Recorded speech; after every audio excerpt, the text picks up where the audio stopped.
ബ ബ ബ ഭയം, ഭക്തി, ബഹുമാനം. 8 വർഷത്തോളം നീണ്ട നടിയെ ആക്രമിച്ച കേസിൽ കുറ്റവിമുക്തനായ ശേഷം പുറത്തിറങ്ങുന്ന ദിലീപിന്റെ ആദ്യ ചിത്രമാണ്. ദിലീപ് ഈയിടെ കേസിൽ നിന്ന് മോചിതനായെങ്കിലും കേരളത്തിൽ ആ വിധിയോട് സമ്മിശ്ര പ്രതികരണമാണ് ഉണ്ടായത്.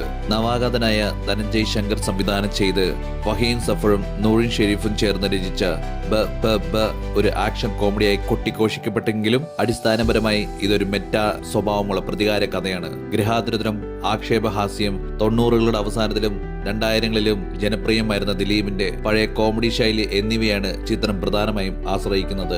തെറ്റിദ്ധാരണകളുടെ വലയിലും സാമൂഹ്യ ആക്ഷേപഹാസ്യത്തിലും അതിശയോക്തി കലർന്നുള്ള സാഹചര്യങ്ങളിലും ചെന്നുപെടുന്ന അല്പം വിചിത്ര സ്വഭാവമുള്ള ബഹളക്കാരനായ ഒരാളുടെ വേഷമാണ് ദിലീപ് ഇതിൽ അവതരിപ്പിക്കുന്നത്. വൈകാരികമായ ആഴത്തേക്കാൾ ഉപരി ഭാവങ്ങൾ, ടൈമിംഗ്, സംഭാഷണ ശൈലി എന്നിവയാണ് ഈ വേഷം ആശ്രയിക്കുന്നത്. ആദ്യ പകുതിയിൽ പ്രേക്ഷകരുമായുള്ള അടുപ്പം വീണ്ടെടുക്കാനും സാഹചര്യങ്ങൾക്കനുസരിച്ചുള്ള കോമഡിയുമുള്ള തന്റെ കഴിവ് തെളിയിക്കാനും ദിലീപ് തന്റെ പഴയ ശൈലിയിലുള്ള നർമ്മം പുറത്തെടുക്കുന്നുണ്ട്. രണ്ടാം പകുതിയിൽ കഥാപാത്രത്തിന് കൃത്യമായ വളർച്ചയില്ലാത്തതും തിടുക്കത്തിൽ കുത്തിനിറച്ച ഒരു സാമൂഹിക സന്ദേശവും കാരണം അദ്ദേഹത്തിന്റെ പ്രകടനം കാര്യമായി സ്വാധീനം ചെലുത്തുന്നില്ല.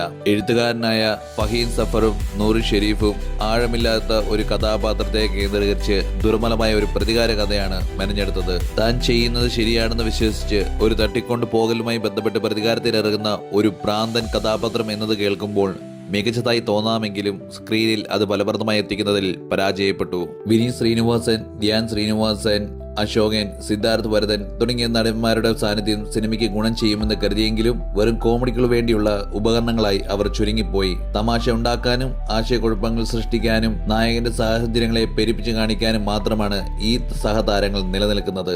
എന്നിരുന്നാലും സ്വയം പരിഹസിക്കുന്ന പ്രകടനത്തിലൂടെ വിനീത് ശ്രീനിവാസനും ധ്യാൻ ശ്രീനിവാസനും പ്രേക്ഷകരിൽ ചിരി പടർത്തുന്നുണ്ട്. മലയാളത്തിന്റെ സ്വന്തം സൂപ്പർ സ്റ്റാർ മോഹൻലാലിന്റെ ദൈർഘ്യമേറിയ അതിഥി വേഷമാണ് ബബ്ബായ്ക്ക് അല്പമെങ്കിലും മൂല്യം നൽകുന്നത്. കടുത്ത തലപതി വിജയ് ആരാധകനായാണ് അദ്ദേഹം എത്തുന്നത്. 14 വർഷത്തിന് ശേഷം ദിലീപും മോഹൻലാലും ഒന്നിക്കുന്ന ചിത്രം കൂടിയാണിത്. 2011 പുറത്തിറങ്ങിയ ക്രിസ്ത്യൻ ബ്രദേഴ്സ്, ചൈന ടൗൺ എന്നിവയായിരുന്നു അവർ അവസാനമായി ഒന്നിച്ച ചിത്രങ്ങൾ.